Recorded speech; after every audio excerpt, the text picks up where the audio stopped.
have today in partnership with the Commonwealth, which is on loss, grief and trauma in the youth work sector. For those of you who don't know me, my name is Debbie Taras, and I'm actually the Principal Youth Work Officer for the National Youth Agency. Just want to give you a little bit of an overview really around the Zoom, the housekeeping, and also an overview of the session. So as I said, my name's Debbie Taras. I'm the Principal Youth Work Specialist for the National Youth Agency. I have around about 25, don't want to give away my age, about 25 years experience working directly as a youth worker, but also as a youth worker manager and also as a youth work director. My background is mainly around domestic violence, and particularly working with women in prisons, but also around young people's participation, and also around LGBT, which is lesbian, gay, bisexual and transgender young people as well. I've been working for the National Youth Agency for over a year and a half now. So today what we're going to be talking about is looking about how we can support you, talking around loss and grief and trauma in regards to how we support young people. Just a little bit of Zoom etiquette. Everybody, I've asked if you could all just please be on mute. I'm not allowed to unmute you. So if anybody, when we're going to be doing some feedback, you would have to unmute yourself, if that's okay with everyone. There will be some breakout rooms again. So there will be an expectation that when you get put into breakout rooms that you talk to your colleagues, introduce yourselves, and that I would politely ask if you could nominate or volunteer somebody who may facilitate your group discussion, and then that may be the same person or a different person who can then feed back to the group as well. Really need this actual webinar to involve you all, so I'm really conscious that I don't want to hear my voice talking all the time. I'd really value having your input and having you part of this.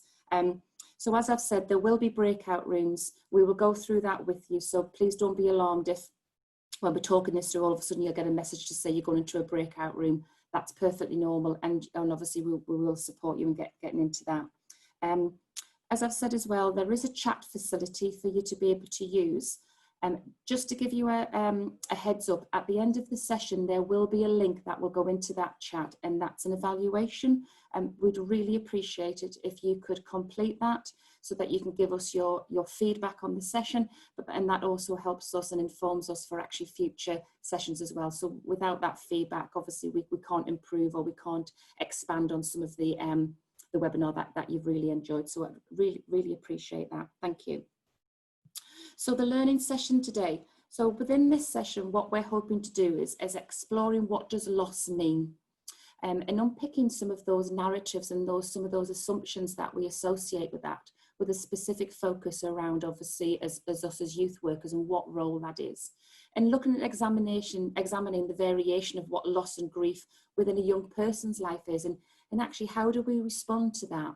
But probably more importantly, how does the young person respond? How do their peers respond, and perhaps society around that? And it's going to be really interesting when we are actually looking at that variation and certainly unpicking some of those narratives, some of those discussions, or some of those descriptions of what loss and grief are. And finally, really like us to be able to reflect on the role youth workers play in a young person's life. I think that's so important that we can actually have some of those real honest conversations to talk about, well, what can we do? What can I do as a youth worker to support a young person when facing loss? And we're going to explore more about actually what does that mean, loss? What do we mean about that word? So in terms of obviously with regards to how does youth work support, well, if we think about youth workers, I mean, obviously we work alongside young people, and in particular to some young people who have quite actually complex and challenging lives. So in it, that actually becomes quite a complex and challenging task.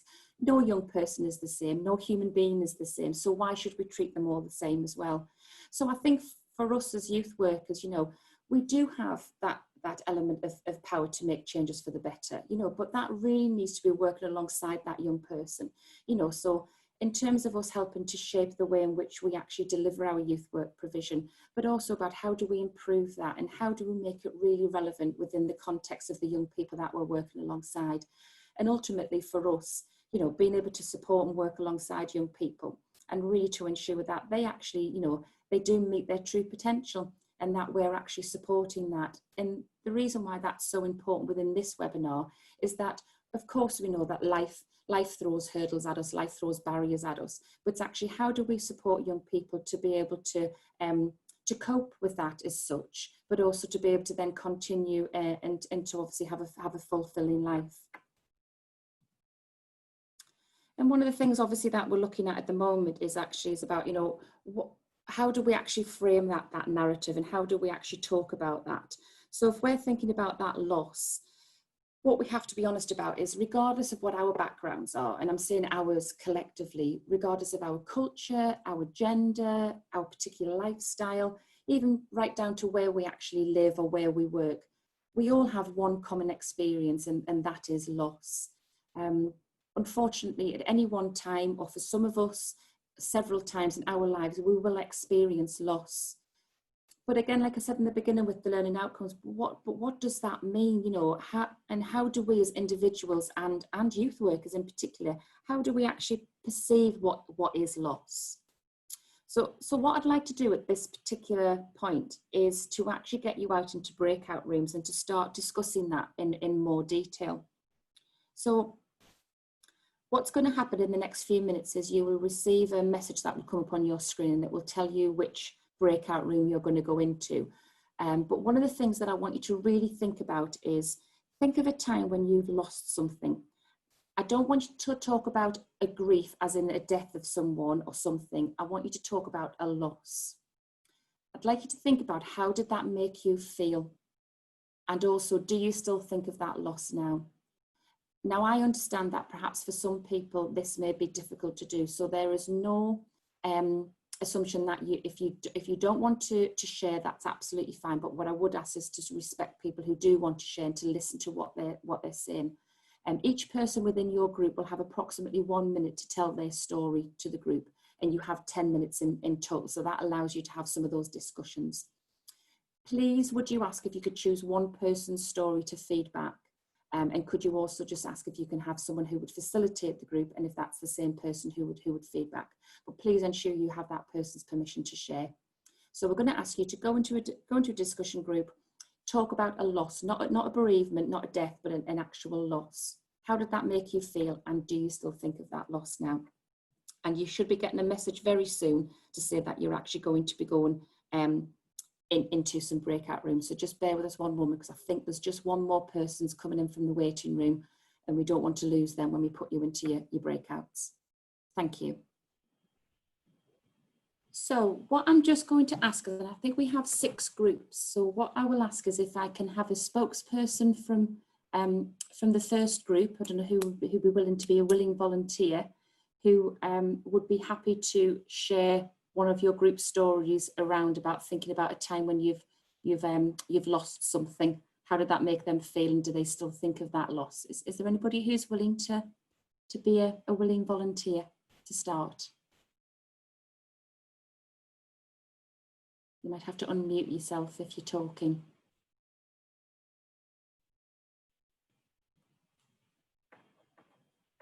Is there anybody in group 1 perhaps? Who's Hello, good morning, Lisa here. Hi, Lisa, how are you?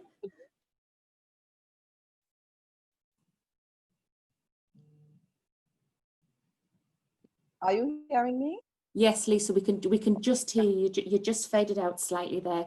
Okay, all right. Okay. I'll just speak on behalf of my group members. We would have all shared an example. So we had examples like divorce. Yes. After 22 years. Then other members spoke about when they would have been in primary school, they would have had to do the common entrance exam, an exam to enter the secondary school. One person was left back and their friends would have gone ahead. Somebody spoke about grades when they would have started college or so, or university. Yeah. As it relates to expectation of parents, where they didn't get a grade that the parents expected them to get. And I can't remember if it was a passing grade or a failing grade, but it was not the expectancy. Yeah. And so how did that make us feel? some of us said that we felt depressed, especially in the way, in the example of the divorce, depression stepped in, it was unhappiness. You felt lost, like generally lost. There wasn't any hope or anything like that. You would have somebody felt unhappy because they would have lost their friends who they would have started from primary school with, and then they had to be left back and their friends would have gone ahead of them. That's a So really good point. generally, yes, we do still think about it. It's very prevalent in our minds, as we would have all discussed. But what we did say is that through counseling and maybe the moral support from others, we have moved on, or is moving on. It hasn't this kind of negative impact on us anymore. Yeah, that's great. Yeah. Thank you very much, and thank you very much to Group 1 for sharing that. I really, really appreciate that. Thank you. Breakout room 2. I don't know, Shanika, I know this is your group. I don't know who would be a spokesperson from Group 2. Hi, this is Tanisha. Hi, Tanisha. How are you? Group 2. I'm fine, thanks, and you? I'm good. Yes. Good to speak to you again. Hi. All right. So basically, we spoke about 2 issues. One was losing money, and generally, with losing money, that group member, their experience was that they had a commitment to make to someone or to some organization, and they lost the funds that they had to use to pay for that commitment. Yeah. And that would have had an impact on them because it had them incurring arrears as a result of it. Okay. And so it basically had them in a bind. Another issue was I spoke about my particular issue where my laptop, which I used for around 5 years, would have given up on me. And it would have rallied with me for a long time. And losing that piece of machine was like losing a part of me. I can imagine. And it has happened recently, and I haven't had anything to replace it as yet. So I still do think about it. I still go back to see if it would come on or something like that. But its days are over. Yeah, but it has a big impact on you, certainly, because of the fact of you needing it, isn't it? And it's interesting you said about it actually feels like it's losing a piece of you because it's been part of you for the last 5 years. So that's really good in terms of a good example. So thank you for that. But not obviously with you losing it. That's great. Thank you for that. Thank you, Tanisha. Breakout room 3. It's the group that had Kelsey in and Samantha or Freya. Or Kezia, is it Kezia? Keziah, good morning. Keziah, hi. Hey, well, as you rightfully said, my group had Freya, Kesley, Samantha, and we basically spoke about a few losses. One of them, I said in the previous group, was money. But in that incident, the money was lost through some online business, which turned out to be a scam. Oh, gosh. I am speaking on behalf of myself, but it did not affect me that much just because I kind of prepared for it. So it wasn't like you put your whole hope into it. So I had the 50-50 chance that it's a risk and there may be consequences. So it was emotional, but not to extent that it became depressing. That was one. Another loss was opportunity, a loss of opportunity where you had an opportunity to do something, but you let it pass you by, and that opportunity cannot be regained. We also had time, the loss of time, and the phrase was time loss can never be regained because if you go to a meeting or if you're waiting on a meeting and sometimes it takes 2 to 3 hours and perhaps it's canceled or something, that 3 hours that was wasted could have been put to use to do something else that could have been beneficial for your future. And lastly, we had death.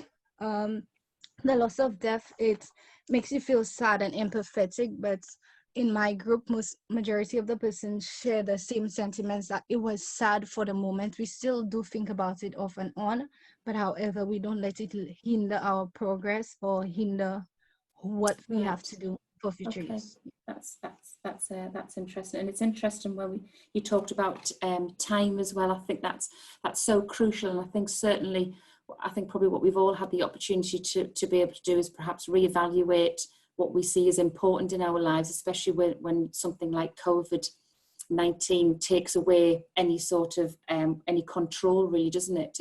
And we have a saying, you know, especially if you go to meetings, sometimes you come out and you say, well, that's 2 hours or 3 hours of my life I'll never get back, because perhaps it wasn't as productive as what you wanted to do, or it was cancelled, or and I think time's a very precious thing. So I'm really pleased that you've brought that up. Your group have brought that up. Thank you for sharing that. That's really important. Thank you. We've got group number 4. And is that the one with, is it Celicia and Sedina? Is it Lindona? Yes, good day. Rachia? Hi. Hi. So in our group, we spoke about different losses. One that stands out is the loss during a hurricane. And as we're from the Caribbean, many of us, have experienced the hurricane. Well, in my case, and some of the other group members, Hurricane Ivan, we have experienced that. Persons have lost houses, they have lost personal belongings, jobs, businesses, even their livelihood. And others have lost family members. Okay. During that loss, persons may feel, we spoke about feeling a sense of hopelessness and emptiness. Sometimes persons are stressed during that time of loss. Absolutely. One good that can come out of the loss is that sometimes a loss sometimes it can be prevented, and sometimes it can't. Yeah. But it can be a learning lesson also, because we spoke about the loss of, when someone fail an exam. Sometimes there can be greater things, because you learn to prevent, you learn to do, mitigate certain things, and learn to do things to prevent that loss. And greater things can be achieved because of that loss. Also, one thing one of our group members shared is that during the loss of Ivan, because of the many trees that fell down, we had a very, very, very good moonlight. So that was a great thing out of Hurricane Ivan. And persons thinking about the loss, some persons will always think about the loss, but overcoming that loss is what matters. So that's what we had to share from our group. That's really interesting, and looking at and thinking about that in terms of, obviously, for the hurricane, which was a massive impact on the whole of the island. But then but actually for something to come out of that and saying something as beautiful as actually being able to see the moon, see nature in a different way is a really sort of a powerful statement, isn't it? To be able to say that out of all of that devastation, there was something beautiful that you were able to see, and that's quite thought-provoking. So thank you for sharing that with us. Thank you. We've got the next group. Let me just see. Bear with me. I'll just get the list up. So that is that Jessie and Chanda? Is it Keely and Uday? Hi. How are you? Hi. I'm fine. Thanks. How are you? I'm well. Yeah. So good. my name is Kelly. Me and Shanda, we're actually from the Bahamas. One of the things that we discussed is right now, during this pandemic, we're on a lockdown. Yes. Yeah. So the loss of connectivity with people and humans, and the loss of just being able to do whatever you want to do when you want to do it. It's almost as if we're in prison, but we have to understand, we understand what it is, but it's just the loss And so you feel helpless, feel it's just a depression. Sometimes if you you have to go outside, you have to make the best out of the situation. And you don't realize how much interaction is important to your psyche until you don't have it. And all you have is Zoom. Not to knock Zoom, thank God for Zoom, but still. Yeah, absolutely, and I think you've really highlighted an issue that we're seeing, that we perhaps when we may understand the reasons for why this has been, you know, we're in this situation, but whether or not that makes it us feel any better or any worse, having an understanding where we still feel that loss of, you can't just simply, you know, go out to the shops or go and meet your friend for a coffee, or, you know, to be able to do everyday things that we all take for granted, and also perhaps coming out of our comfort zone, and for us all to use digital IT really, and that, because for some of us, you know, that this may be a completely new environment. So what we may also be losing is losing our ability to say that what we can do. We're actually losing some of that control of saying we feel quite confident in the work that we do, but actually now we have to try and learn how to use Zoom and you know, and everything that is digital. So I'm really pleased that you've brought that element up as well. So thank you for that. That's great. I think we've got the last one, which I think is with, is it Ava, James?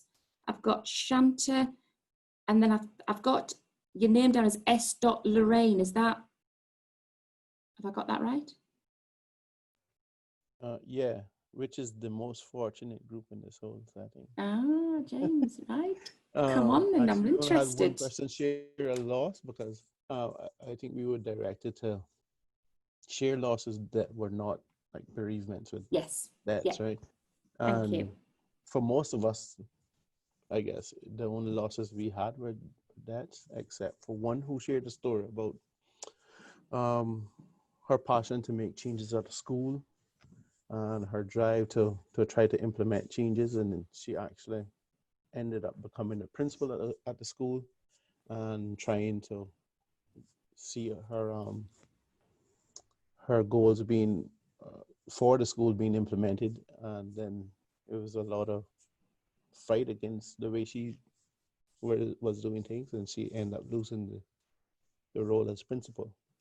Right. It was a great loss for her. It made me feel sad, because right now I'm enjoying my dream job. Yeah.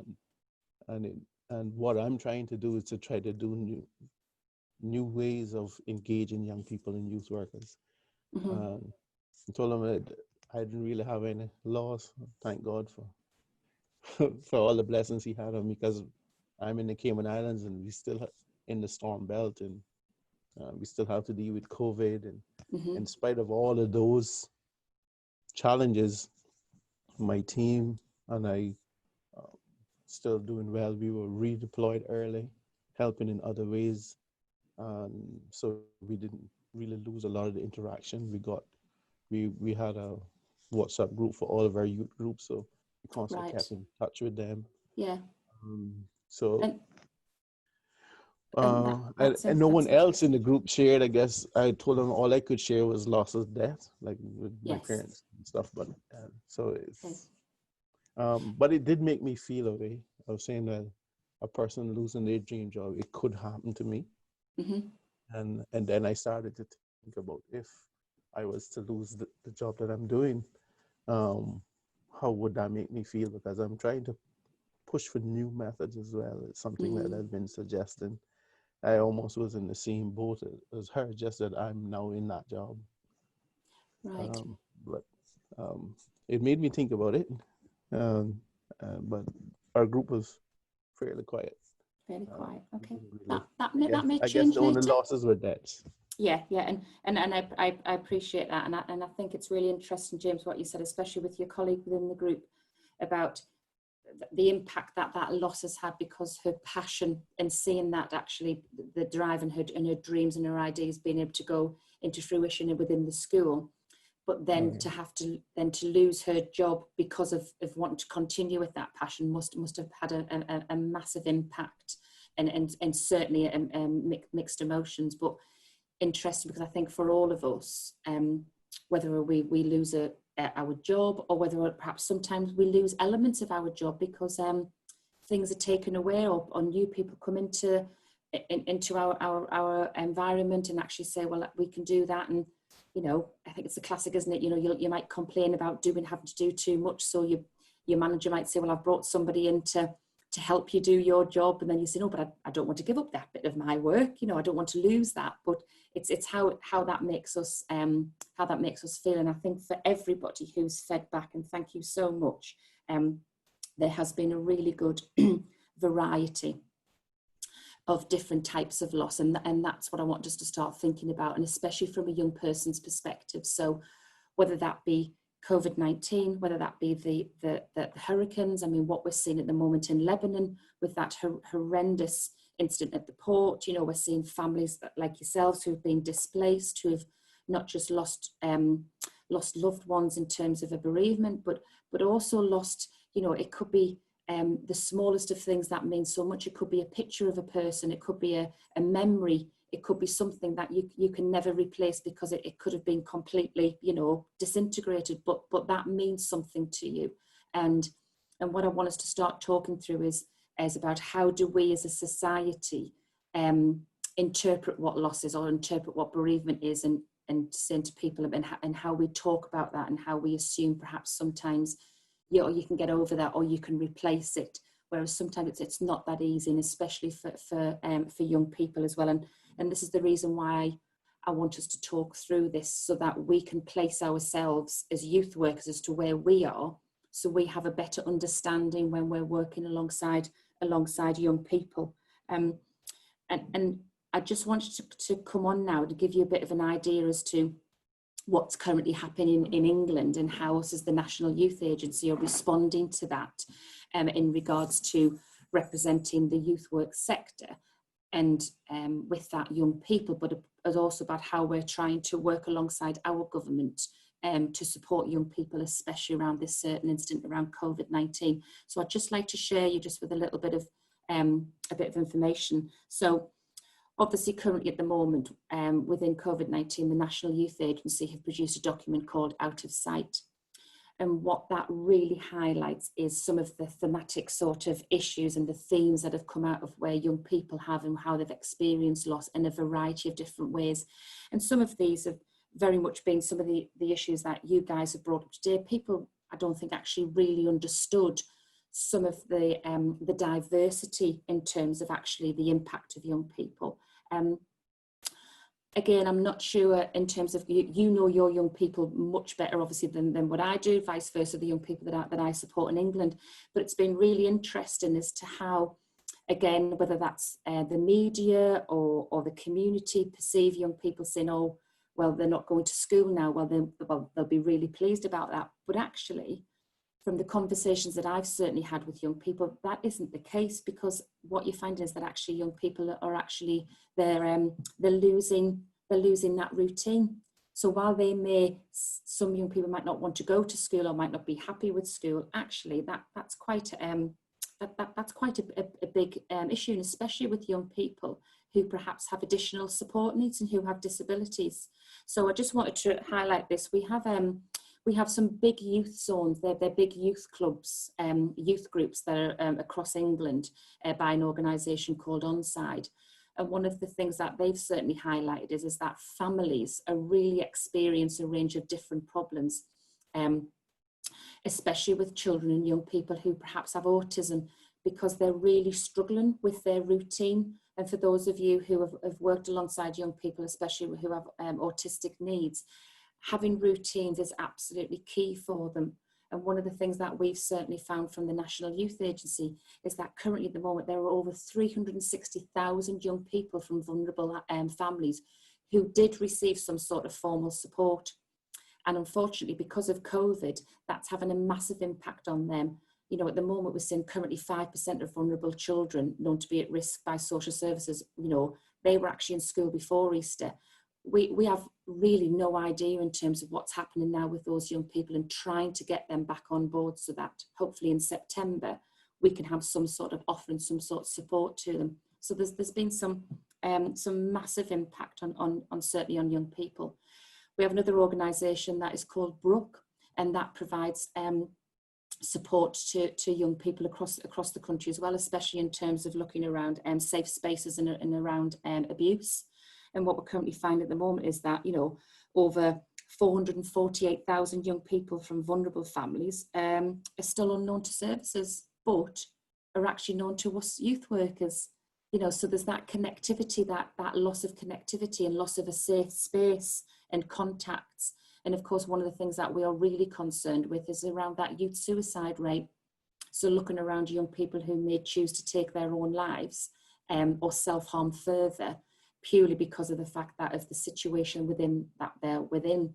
So I think it was Keely, you talked about now that, is it with on your island now, within, is it the Cayman Islands, I think you said, where you were at the moment, is it lockdown again?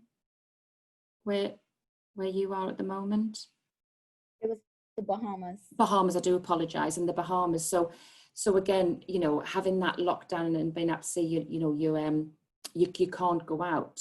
We have a lot of young people who are deliberately going out now because to stay at home is more dangerous than actually it is to actually be on the streets and be picked up by the police. You know, so there's a real dilemma in terms of how we can obviously support young people. And as we've said here, again, Centrepoint is a big organisation across England that supports young people around homelessness and those who are at risk of homelessness.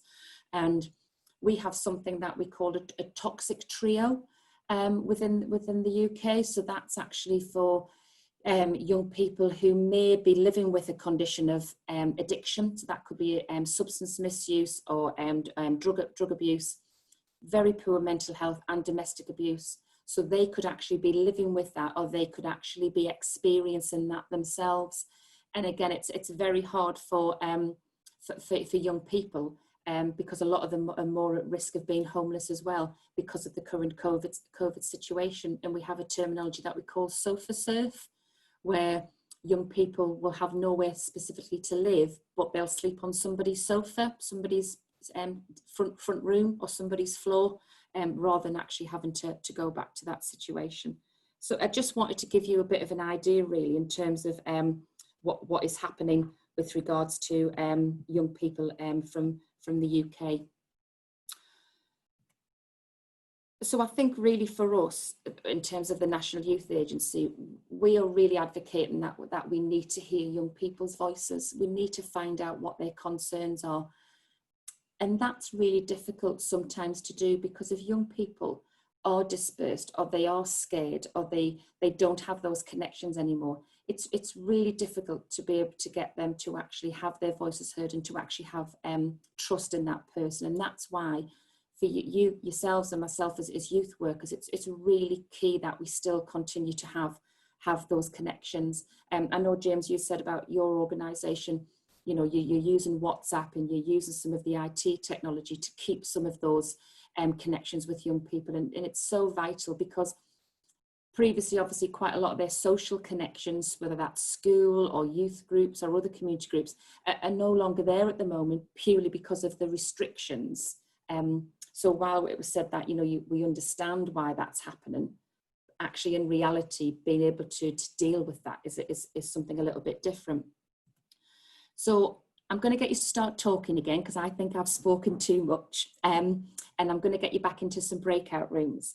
Now, one of the things, again, this is what I'd like you to start thinking about is, and again, please could I ask you to volunteer a facilitator for someone to take notes and then for a spokesperson to come back and engage in some group dialogue.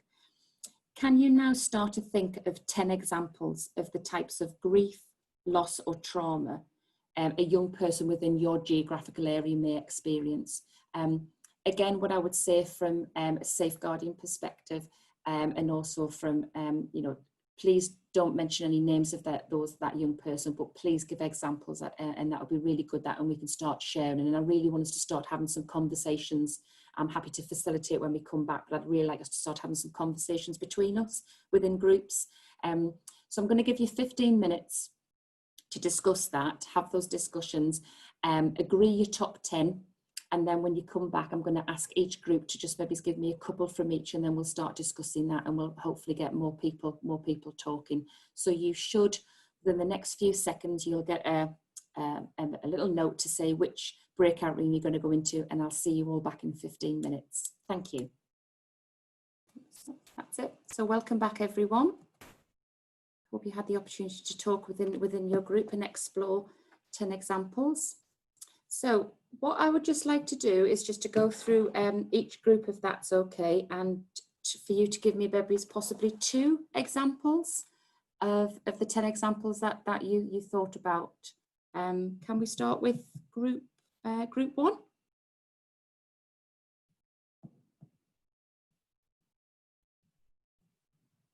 Let me just get the list up for group 1. So that will be the group that Kelsey's in, or Freya.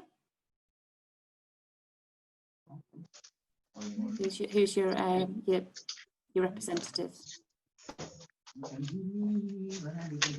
that Kenya? Kenya Barfelmi from St. Lucia, and I'm talking for group 1. Hello. Hello. Hi. Hi, Kenya Barfelmi from St. Lucia. Hi, really good to talk to you. Would you like to give me 2 of your examples, please? Yes, one of the examples, actually, we have 10. The first one is most of them lost their jobs, especially in the hospitality sector. Okay. And there's a high risk, there's a high amount of debts in families, which leads to young people prostituting and also depression. Right. Thank you for that. I'm going to come back to you on that one. So thank you. Thanks. That's good. That's great. Similar, when you've talked about jobs, especially with hospitality, very similar to what we're finding in the UK as well, because a lot of young people are employed within that that sort of environment. So a lot of young people, obviously the first thing that went was closing all of the hospitality. So a lot of young people lost their jobs as well. So that's interesting. Thank you for that. Thank you. Group number 2, I have is it Ava or June or Celicia or Sharon? Yes, good morning. Sharon Kelly's here for group 2. Hi, Sharon. We came up with about 10 too. The 2 we want to share is loss of educational opportunities. A lot of young people lost being able to physically be in a classroom and get their education. And some of them also lost out in educational opportunities because even when education moved online, some did not have internet and some did not have devices. So they lost educational opportunities. And our second one was loss of socialization opportunities. You know, young people like to socialize a lot and not being able to go to school or church or youth groups or just to be able to go to the park and hang out with friends. Yeah. They lost a lot of ability to socialize. So those are the 2 we want to share. I think they're true, absolutely 2 crucial ones that you've said, and for all that, again, what the media will make out, or what communities make out that, oh, young people are never off their phones or they're always on social media. You know, yes, okay, we know that that's a very common tool that they use to engage with their friends, but the fact that actually that element of face-to-face is being taken away from them.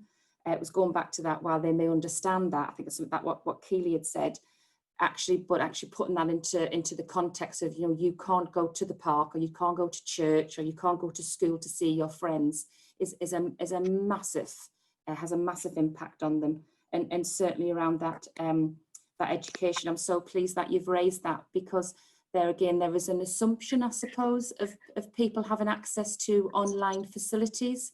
So I would probably definitely say that for a lot of young people that that they have that social disadvantage based on their economic status. And again, there is an assumption that parents or grandparents or the people that they're living with can actually help them in terms of accessing that. Whereas for some, as we know, for some families, they may not be able to use those facilities. So that, I think that's really crucial what you've mentioned there. So thank you so much for that. I think that's really good. Breakout room number 3. This is where I've got Hannah and Ingrid and some more of the guys in there. Who's your spokesperson? So we would have had all of the points mentioned previously, but we'll talk about trauma, and specific to the Bahamas, we're talking about the Hurricane Dorian, and COVID-19. And what COVID-19 has done is affected the freedom for young people or people in general to just be what they want to be and do what they want to do. Yeah. And then we would have had Hurricane Dorian, which was, a huge storm. And then just very recent, last weekend, we would have had another storm, not nearly as powerful as Dorian, but it was a hurricane nonetheless. And I'm sure it would have weighed on the minds of and the psyche of the young persons that would have went through Dorian, just like Ms. Neely would have mentioned previously, less than 12 months ago. So we're talking about hurricane and COVID-19. Yeah. And like you said, and putting those two huge incidents together is massive in terms of playing. Certainly, it is, isn't it? It's around young people actually. Well, what is going to happen? Whereas when you had the hurricane, which was horrendous enough that you didn't have the added layer of COVID-19, whereas you've got that now. So that must have played massively, and not just on the young people's lives, but within the community as well. And like I said, we're certainly seeing that with what's happening in Lebanon at the moment, aren't we? And with Beirut and the incident that's happened there in the port. Yes, thank you for that. And the freedom as well. It's going back again, isn't it? I think it was Keely who said it's like being in prison when you're actually told you cannot go out or you're restricted to what you're allowed to do, which I think is something that was interesting in what we talked about in the beginning of the session, which we looked about how do we mitigate that loss. I think it was one of the groups that talked about that and it said about, if we can prevent it, sometimes the loss, it may be easier. Whereas actually what we might discuss is within this loss, within COVID, I don't think anybody had predicted where we would be now and today, really, because sometimes I don't think anybody could have mitigated for having that spread right across the globe. So it's an interesting concept. So thank you for that. I think we're into group number 4. That's with Alexia and Keely. Have we got a spokesperson for your group? Are you back again? Have they just gave you that you're going to be the spokesperson and that's it? Okay, so our group came up with a lot of stuff. We came up with actually 13 things. Wow. But the 2 things I want to talk about would be the trauma that our youth are facing in terms of being in lockdown and during the pandemic with domestic violence. So we know that the rate of domestic violence during the pandemic has gone up during this time. And then also their sense of direction or the uncertainty. They don't have any idea what their future holds. Everything is changing. We don't know what the new normal is going to be. No. So they're all in limbo and we see the effects of it. It's starting to trickle down in their mental, physical psyche. Yeah.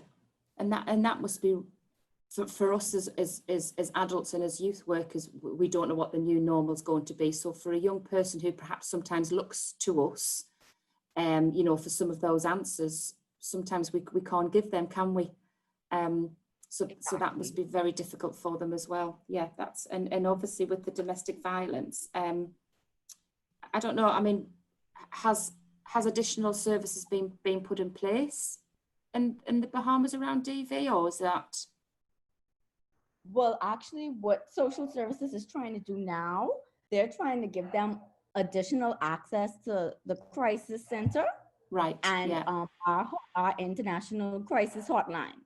So if they are having an issue, that they can call, and then we train our staff to just focus on, because sometimes they'll call and we order a pizza, but we have to figure out they're ordering a pizza to try to give us the hint that, okay, someone is being hurt and they need the police to come now. But I can't say I'm calling the police.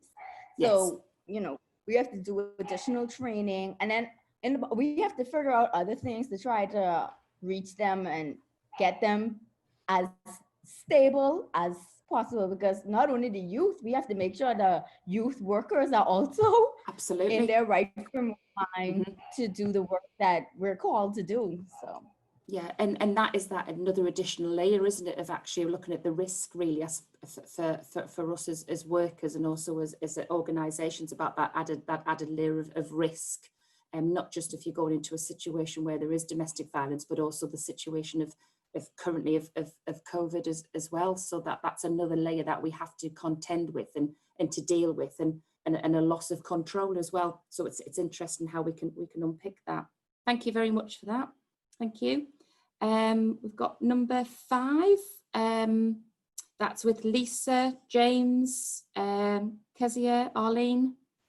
Who's going to be your spokesperson? Okay, Lisa for Hi, group Lisa. 5. Hi. We would like to hasten to add our 2 points. We would have also came up with 10. Most of what the other group members would have said, the other groups. We also would have indicated such, but we would just want to talk about the early trauma specific to sexual abuse for children, and the loss of structure for the younger children and the youth, because we know that this would have caused a lot of psychological issues for parents. They now would have become stressed, because what we realize is that children know structure. They know they get up in the morning, they have to bathe, they dress for school, they eat, they reach to school for 8:30, break is 10 o'clock, lunch is, and now they're not accustomed to the new normal. Just all of a sudden, the structure had been just abandoned or destroyed.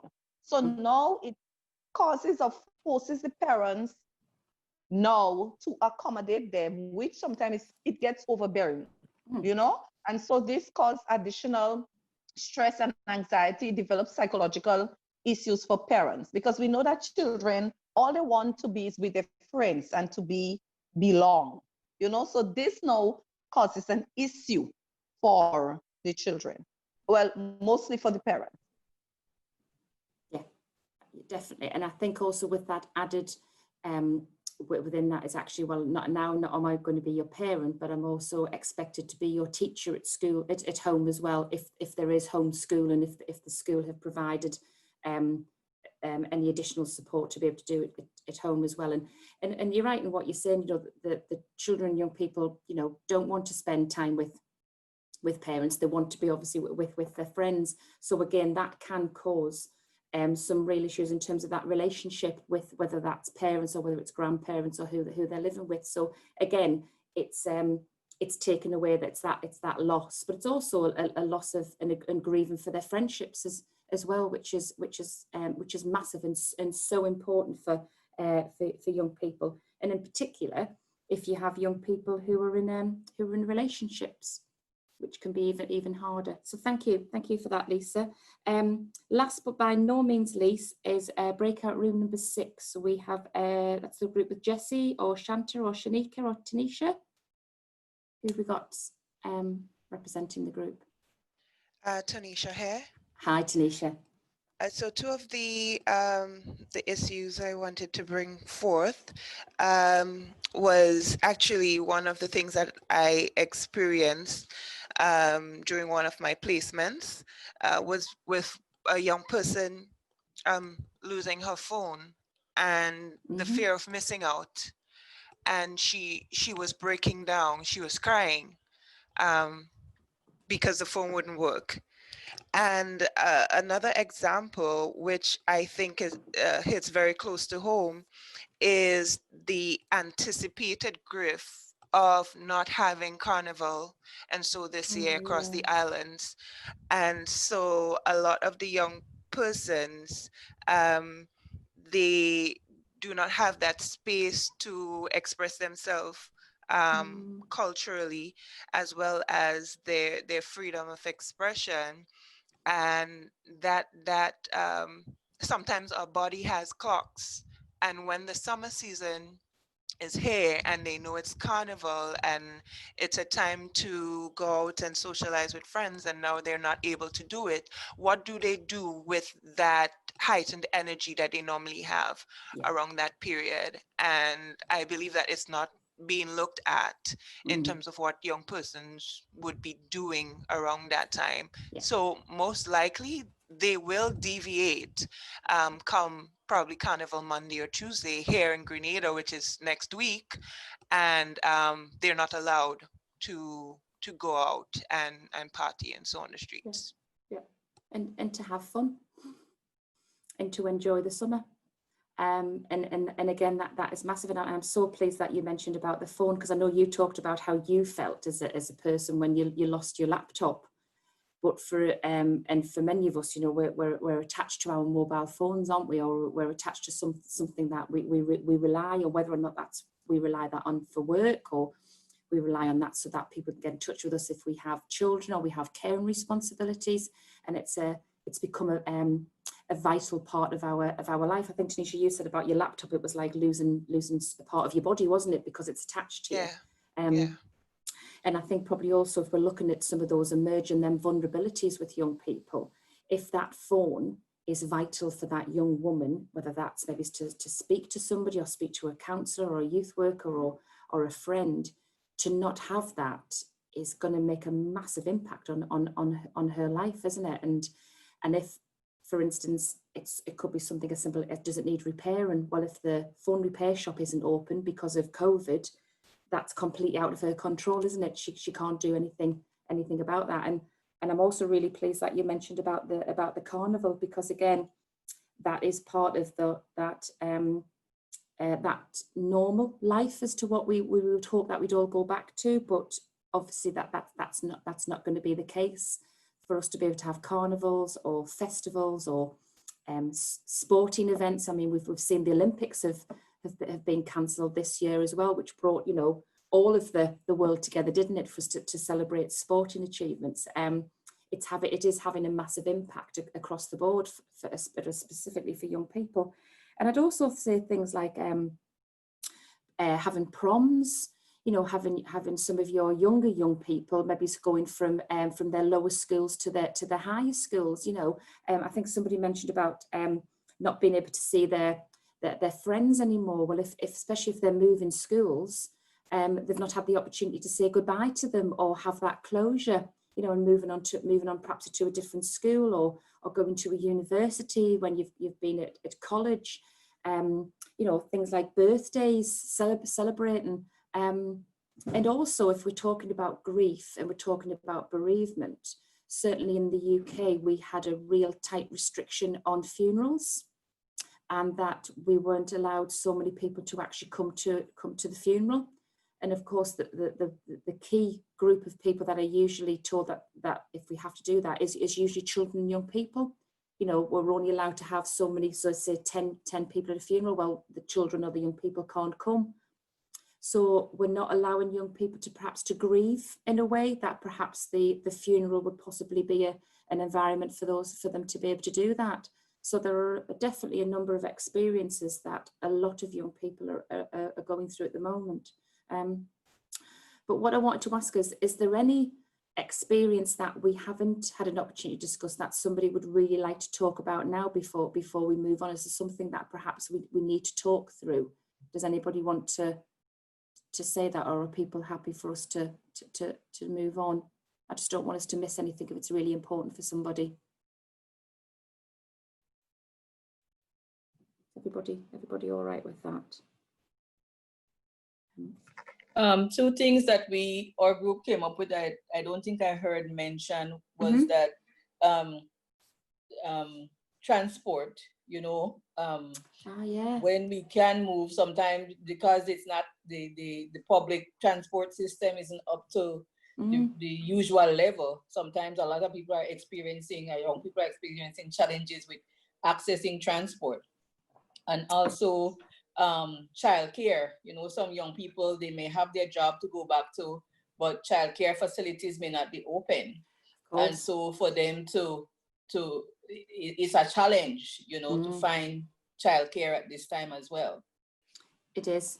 And that is as well as about how you have that relationship with your employer as well, because obviously it's crucial that you want to keep your job, especially if it's just reopened. But at the same time, if you don't have the adequate childcare, or if perhaps it was parents or grandparents who were looking after your children and they've had to be shielded, or they're not able to do that, you're in a real no-win situation really there, aren't you, Sharon?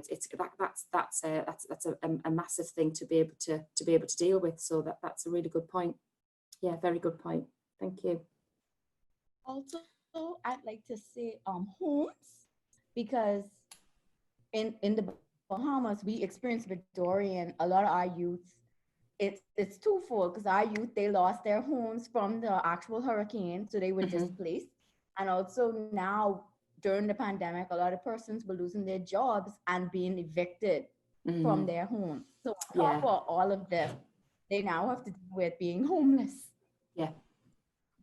And it's how do we as and I think this is the question that I'm asking definitely there, because we're certainly seeing that in the UK is what role can we play as youth workers or as supporting young people, and are we actually equipped to deal with that emerging vulnerability of loss, and what can we do as a community really in ensuring that we can support, because like you said, we could have had a fully functioning young person who had a job, who was equipped, who was able to to be able to reach their potential. But because of things that are completely out of their control, like exactly that they're either without a job, or they're without a home, or Sharon, you said, or they're not with childcare.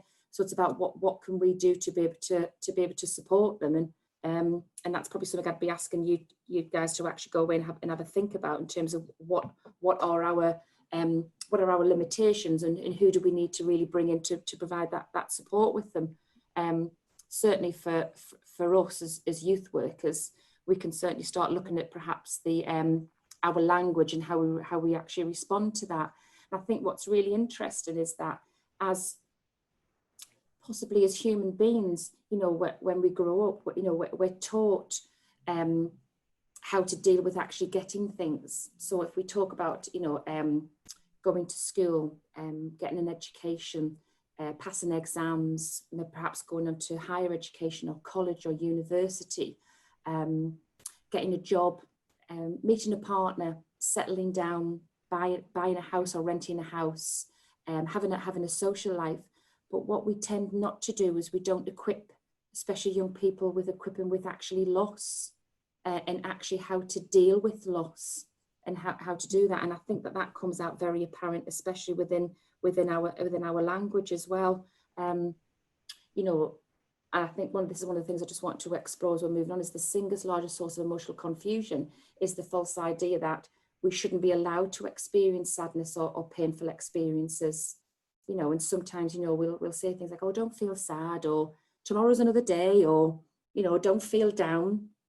I don't know how many of you can remember your very first love, the first person that you fell in love with, whether that was, 12 years old and you were madly in love with somebody, or it could be when you're in your 20s or your 30s. And if that person doesn't love you back, or you have a breakdown in your relationship, I certainly had from my parents saying, oh, he was no good for you, or there's plenty more fish in the sea. But at the end of the day, he was the love of my life at 12 years old, and it is that thing about we sometimes dismiss young people's feelings. I think that was quite apparent, when we talked about the loss of the young person's mobile phone, but to them that's really important. And I think that's something that we really need to probably explore more within our organisations, is our language and how we talk about it. I mean, in truth, what we do talk about is young people do not feel better, they just feel different. I think that's something that we said about now. We're never going to go back to what was normal as such. And we don't need to fix their loss. We should just be allowing young people to be, to allow to feel bad. I've said there about when the hearts are broken, or they need to be heard, so that we're not judging them or criticizing them, or we're not doing that analysis of how they're feeling. We're allowing them to talk openly and freely.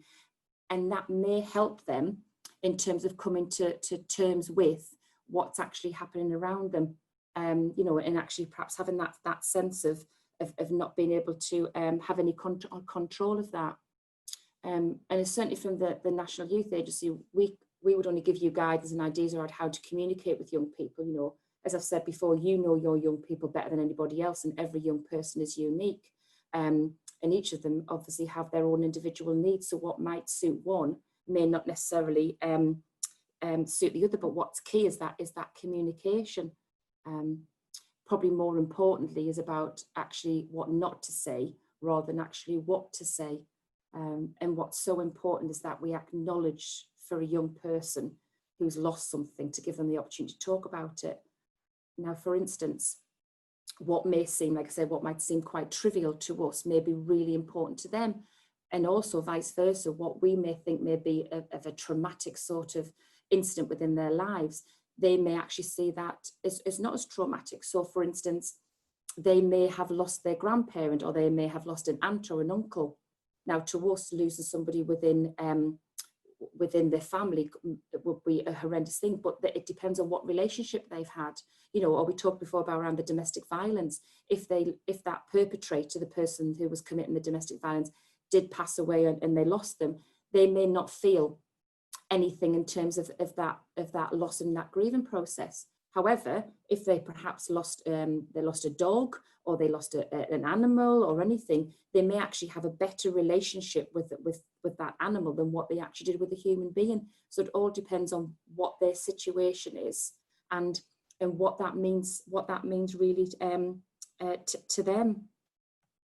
Please feel free if anybody wants to jump in and say anything while I'm talking through this. It's just about how we're actually equipping not just ourselves, but more importantly, young people with that. And like I said, saying the wrong thing can be as harmful than not saying anything at all. You know, we as human beings perhaps are struggling, like I said, not just with COVID, but within your situation of having to cope with the hurricanes as well.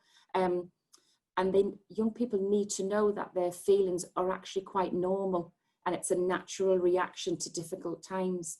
And that's why I think for us as youth workers, we need to be honest about how we're feeling. Certainly not disclosing in terms of from a safeguarding perspective about what's happening with our life, but certainly for us just to say to them, you know, it is perfectly normal to feel how you're feeling at the moment. You know, we may or may not return back to some what we call normal, but they do actually need that support, because they will obviously be feeling extremely anxious about that. You know, and for us as well, I mean, again, we know that, like I said, you're having those communications and discussions with your young people, but it's about making sure that they're aware that someone's actually listening, and that we're actually listening, but we're not listening to them, you know, to answer it. We're actually listening to what they're saying, you know. So what's happening with you today? You know, you sound really frustrated. Let's talk about that. You know, what's happened, and perhaps that will then stop them from just saying, yes, I'm fine, or I'm okay. You know, us as adults, you know, people say, how are you doing today? Yeah, I'm fine, when actually we're not fine, and we're certainly we're far from that. So I'll probably say, in terms of looking at this and bringing this to a close, about our final thoughts, you know, as youth workers as well, you know, it is being open with how we're feeling, you know, waiting patiently for them to respond. It may take them a long time just to talk about how they're actually feeling, because it may be that they feel guilty or they feel embarrassed in terms of what they want to talk about, because the loss, like I said before, that the young woman who lost her mobile phone, she may think, oh, this is going to sound really, you know, not really important, but to her it really is important. And that will then establish obviously a tone of that trust and that safety, so they actually feel safe, that they can actually say, actually this youth worker does understand me and does take me really seriously. And I think what we have to really bear in mind is that grief is emotional, it's not intellectual. You know, although we do have models and theories around that, but it is emotional, and depending on who that person is in that situation and time will very much depend on obviously how they perceive themselves within that grief at that very moment in time, and that can change on a daily basis. Each reaction is normal and is natural for that particular young person. Certainly avoiding the phrases that discourage painful feelings, like I said before, oh, don't worry, you know, it'll be better tomorrow, or, you know, if you lose particularly when I've worked alongside women who've lost children or families, you know, a lot of people say, oh, you know, especially if it's been a miscarriage, well, you'll have another baby, or you'll get pregnant again. That doesn't help that situation at that time, and it is certainly not helpful for trying to discourage those feelings. Listen with your heart and not with your head. Remember that that young person is a human being, and perhaps just put some of your thought process to one side and just listen to them, and summarize, obviously, by acknowledging what their feelings are. Talk that back to them and say, this is what I'm getting from you, this is what I'm understanding.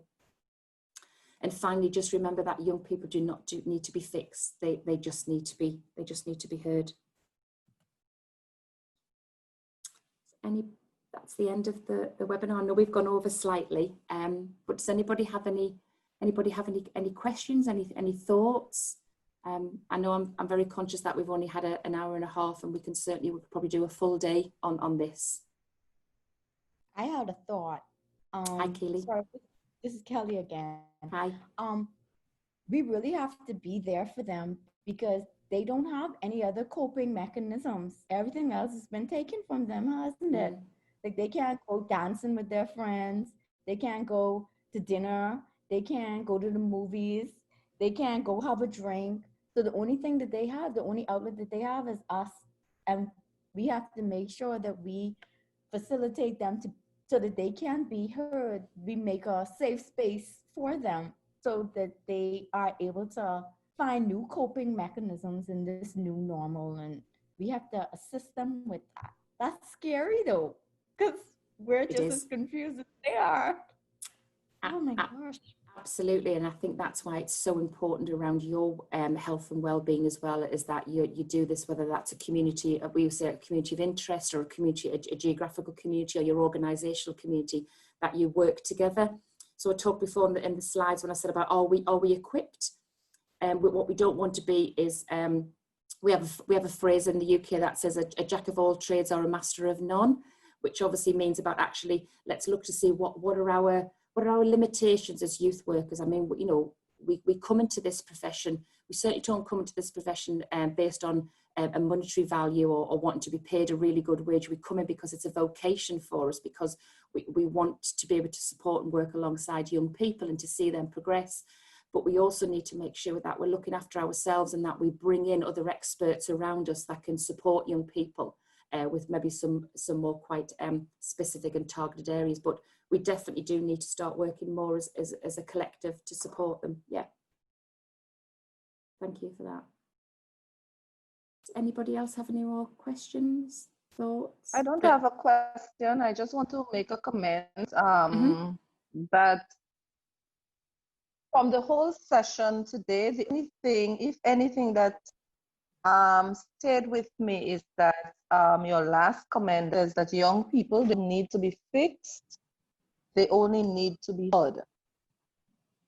I would go with that, and it would mean a lot to me. I see it in a different light. So I just wanted to say it. That's fine. I'm really impressed by your statement. People don't need to be fixed, they only need to be heard. Yeah. That's good. That's good to hear. Thank you for sharing that. Tanisha here.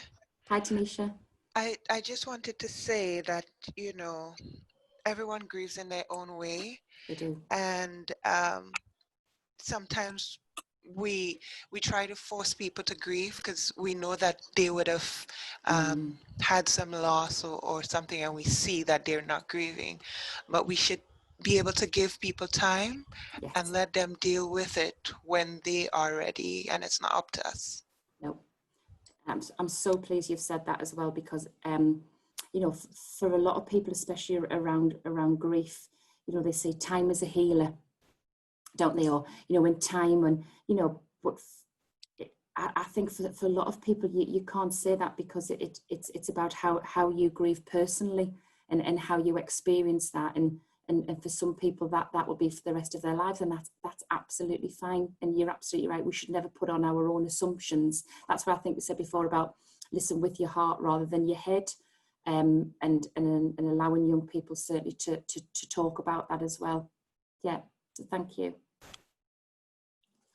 For me too, I think as youth workers, we need to keep in mind that, you know, some young people may be experiencing multiple loss at the same time. Yeah. You know, I had a situation with a young man where he had lost his job because his company closed down, and then he couldn't pay his rent, so he lost his home. You know, and he had to move in with a relative, and then he was in school. He was going to university at the same time, and he couldn't finish paying for his courses, and he wasn't even making any money, and he was like, I don't even know what I'm going to eat from day to day, you know, and so he reached a point where he said he was contemplating suicide, you know, and so I tried to help him, like, with some options, with certain things, like with school, to ask for extra time from his professors and things like that, to ask the university for an extension, paid for payment and things like that. And the relative that he was living with was, I guess, having her own issues, and for her to come home and see him there every day, she was like, you know, so so I was like, I told him, well, when you know your relative is gonna come home, kind of vacate, give her a time to come in and cool down and these kind of things, and so on. And at the end of the day, there wasn't that much that I could do for him personally, but what I did do was pray for him, you know, and he, you know, he asked me if I could pray with him. And so I prayed with him, and I continued to pray for him. And, you know, he was able to complete his courses and not drop out of school, and so on. So sometimes at the end of the day, we have to do what we can and then hand the person over, you know, pray for the person, hand the person over to God, because we ourselves are limited. And I think because you know that young person so well, Sharon, and I think you did do something in terms of speaking to his professors at the university. And I'm sure that if there was other services that were around, you would be able to know who we could go to. But even just giving them that really good tip of, actually, when your relative comes in from work or whatever, you vacate, so you allow them to still have their own home and then come back later. Those may seem really small things, but they are massive in terms of enabling him to still have a home to have. So even just some of those really little things, or talking to his professor, makes a massive impact in terms of supporting young people. And then obviously from a spiritual perspective, because you know that obviously that he's asking you to pray for him, being able to do that with him as well, again, because you know your young person, you know what's needed them. You'll probably do something differently with another young person based on what their needs are. And that's why it's so important that we work with young people as individuals. So thank you for sharing that. Appreciate it. I'm just going to remind everybody that in the chat there will be an evaluation link. I could very kindly ask you if you can if you can link to that and fill out the evaluation form. That would be great. And thank you so much for your time. I've really appreciate all of your thoughts and certainly being involved in the breakout rooms. That's been really good. Thank you for that.